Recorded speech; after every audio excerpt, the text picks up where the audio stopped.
گوجری زبان میں اپڈیٹ سنیے۔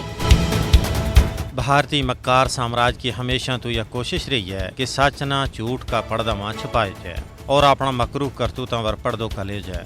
نہ صرف مقبوضہ ریاست جموں کشمیر میں چلن والی حق و صداقت کی تحریک نہ جھوٹا پروپگنڈا کے ذریعے علاقائی اور عالمی سطح پر بدنام کرنے کی مضموم کوشش کی گئی، بلکہ بھارت کے اندر چلن والی سکھاں کی آزادی کی تحریک نہ جعلی میڈیا اکاؤنٹس کے ذریعے بدنام کرنے کی کوشش کی گئی، جیڑی سازش ہوں پوری دنیا کے سامنے تش تش بام ہو گئی ہے۔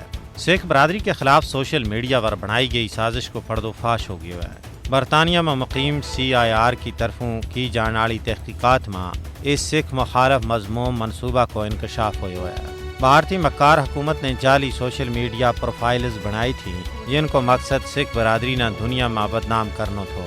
سکھاں کے خلاف بھارتی حکومت کا حمایتی یافتہ بیانیہ نہ فروغ دینے والی کا ایک پروفائل نہیں ہے، بلکہ پروفائلز کو ایک نیٹ ورک پکڑی گئی ہوا ہے۔ ہندوستان میں زمینداراں کا احتجاج نہ نشانوں بنانے واسطے عام سکھاں کو استعمال کرتا ہوا جعلی پروفائل بنایا گیا۔ بھارتی حکومت کی ایما پر قائم کیا گیا جعلی اکاؤنٹس نے خالستان تحریک کے خلاف بیانیہ نہ فروغ دیتو۔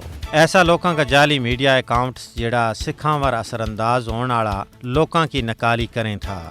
جعلی بھارتی نیٹ ورک نے اس بیانیہ نہ فروغ دیتو ہے کہ خالستان تحریک آزادی واسطے نہیں بلکہ ایک دہشت گردی ہے۔ یہ جعلی اکاؤنٹس بنانے کو مقصد بھارتی رائے عامہ نہ گمراہ کرن، سکھاں کی آزادی کی تحریک نہ بدنام کرن اور عالمی برادری کی اکھاں توڑ کلن کی ایک ناکام کوشش تھی جس کو پردو فاش ہو گیا ہے۔ لیکن خالستان تحریک نال وابستہ سکھاں کو کہنا ہے کہ بے شک بھارتی غاصب حکومت لاکھ کوشش کر لے، خالستان تحریک نہ ختم کرنا اس کا بس کو روگ نہیں ہے۔